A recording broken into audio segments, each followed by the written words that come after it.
প্রসব বেদনা সহ্য করতে পারে না। মক্কা নগরে যায়া কাবা ঘরের সামনে যায় আল্লাহকে ডাক দিল, আল্লাহ রে তুমি ছাড়া তার কোনো বান্ধব নাই, তুমি আমাকে রক্ষা করো। এখানে যদি আমার সন্তান জন্ম হয়, মানুষ আমার ইজ্জত দেখবে, তুমি আমার ইজ্জত বাঁচাও মাওলা। বলার সাথে সাথে সেকেন্ডের মধ্যে আমার মায়ের ব্যথাটা কমে গেল। ব্যথা কমার সাথে সাথে উনি আর দেরি করলো না, উনি তাড়াতাড়ি বাড়ি থেকে রওনা করলো যে আমি এই সুযোগে আমাকে বাড়ি যায় থাকতে হবে। পিছন থেকে একটি গায়েবী শব্দ হইল, হে মা তুমি কোথায় যাচ্ছ? তুমি ওদিক যেও না, তুমি পিছনে তাকাও, পিছনে ঘুরো। উনি পিছনে কাবা ঘরের দিকে তাকানোর সাথে সাথে দেখে কাবা ঘরের দরজা। উনি কাবা ঘরের মধ্যে চলে গেল। এই পৃথিবীর মধ্যে একটা মানুষই কাবা ঘরে জন্ম নিয়েছে, সেটাকে আমার আলী আলাইহিস সালাম। সুবহানাল্লাহ। ভবিষ্যতে এরকম হবে মনে হয় আর না। একটা মানুষ জন্ম নিয়েছে কাবা ঘরে, আলী আলাইহিস সালাম। ভিতরে যাওয়ার সাথে সাথে দরজা বন্ধ হয়ে গেল। 3 দিন হয়ে গেল। আলী আলাইহিস সালাম দুধ খায় না, চক্ষু খুলে না, কোনো সারা শব্দ করে না। আমার দয়াল নবীর বয়স তখন 30 বছর। কথাটা খেয়াল করে শুনলেন আমি কেন বলছি। আমার দয়াল আলী আলাইহিস সালামের জন্ম যখন হয়েছে তখন আমার দয়াল নবীর বয়স হইল 30 বছর। আমার দয়াল নবী খবর শোনার সাথে সাথে উনি চলে গেলেন কাবা ঘরে। যাওয়ার সাথে সাথে কাবা ঘরে দরজা খুলে গেল। ভিতরে যায় বলে, চাচি আম্মা কি অবস্থা? মুহাম্মদকে দেখে চাচি আম্মা দুটি নয়নে জল ছেড়ে দিয়েছে। মুহাম্মদ আমার একটা ছেলে দিল, তাও অন্ধ, চোখে দেখে না, প্রতিবন্ধী। আজকে 3 দিন হয়ে গেছে, একবার দুধ টান দিয়া খাই না। আমার দয়াল নবী দেখেন আলী আলাইহিস সালামের নামটা এই দুনিয়ার মধ্যে না আসার আগে তার নামটা রাখা হয়েছে। আমার দয়াল নবী কাবা ঘরের মধ্যে চাচি আমাকে বললো, চাচি আম্মা আলীকে আমার কোলে দেন। উনি নামটা ধরে ডাকলেন, আলীকে আমার কোলে দেন। কোলে দেওয়ার সাথে সাথে বলল, আলী তুমি আমাকে কথা দিয়েছিলে, আমার দিকে তাকাও। বলার সাথে সাথে আলী আলাইহিস সালাম চক্ষু খুলে এই জগতের বুকে আলী যার মুখ দেখেছে তিনি হলেন আমার দয়াল নবী হযরত মুহাম্মদ সাল্লাল্লাহু আলাইহি ওয়াসাল্লাম। চক্ষু মেলে আমার দয়ালের মুখটা দর্শন করলেন। আমার দয়াল নবী জিহ্বা মুবারক আমার দয়াল আলী আলাইহিস সালামের মুখের মধ্যে দিলেন।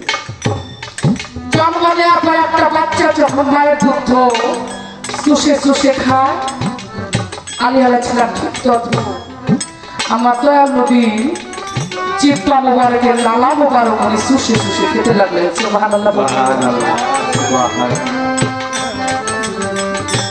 এই দুনিয়ার বুকে জন্ম নিয়ে প্রথম খাদ্য হইল আমার দয়াল নবী মুখের লালা মুবারক। আলী আলাইহিস সালাম আমার দয়াল নবীকে বলল, দয়াল নবী আমি আপনাকে কিছু বলতে চাই। বলল কি? সূরা মুমিন আমার দয়াল নবীর কোলের মধ্যে 3 দিনের বাচ্চা কাবা ঘরের মধ্যে বসে আমার দয়াল নবীকে সূরা মুমিন পাঠ করে শোনাই দিলেন। বলেন সুবহানাল্লাহ। সুবহানাল্লাহ। এইবার আসেন 3 দিনের বাচ্চা আলী আলাইহিস সালাম, তখন আমার দয়াল নবী, তখন আলীর বয়স 3 দিন, আমার দয়াল নবীর বয়স হলো 30 বছর। সূরা মুমিন কি কুরআন না? এটা কুরআন না? কুরআন। তাহলে দয়াল নবী 40 বছর হইল তখন পাইল কুরআন নাযিল হইল। আর কুরআন নাযিল হওয়ারও 10 বছর আগে আলী আলাইহিস সালাম কুরআন পড়ে শোনাই।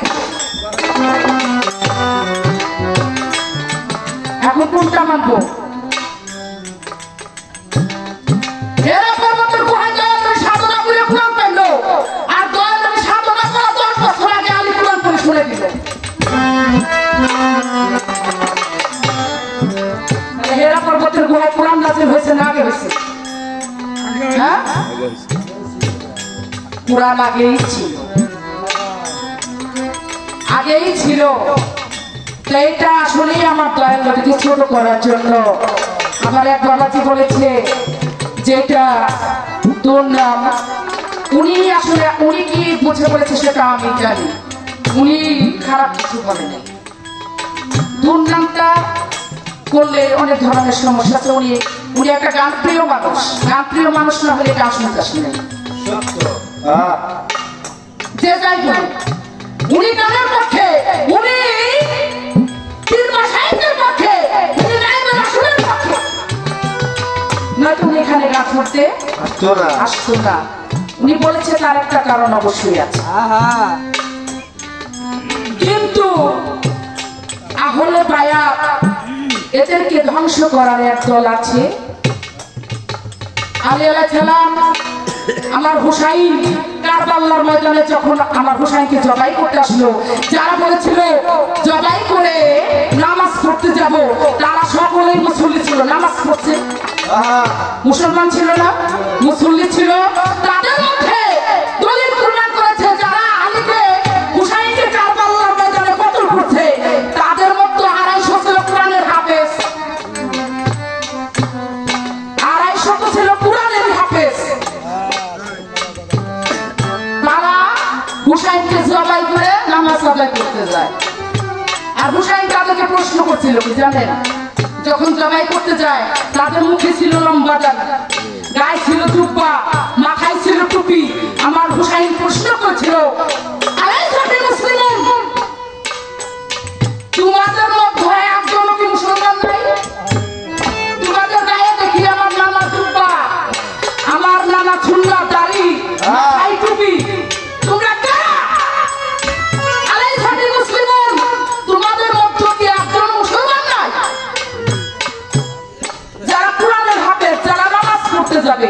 আর আলী তাদেরকে মুসলমানই বলে গণ্য করে নাই। আলী বলছে তোমাদের মধ্যে কি একজন মুসলমান নাই? তোমরা কারা? হুসাইন বলছে তোমরা কারা? এখন মুসলমান কারা? এইটা হলো আমাদের মুসলমান, যারা হুসাইনের মুসলমান, যারা আমার দয়াল নবীকে ভালোবাসে, তারা পীর মাশায়েখের পক্ষে। কেননা আলীর ছেলে ছিল মাওলাইয়া, আমার নবীর কেমন একমাত্র পীর মাশায়েখ যারা, আর এই দয়ালের দরবারে যারা যাওয়া আসা একমাত্র তাদের মধ্যেই পাওয়া যায়।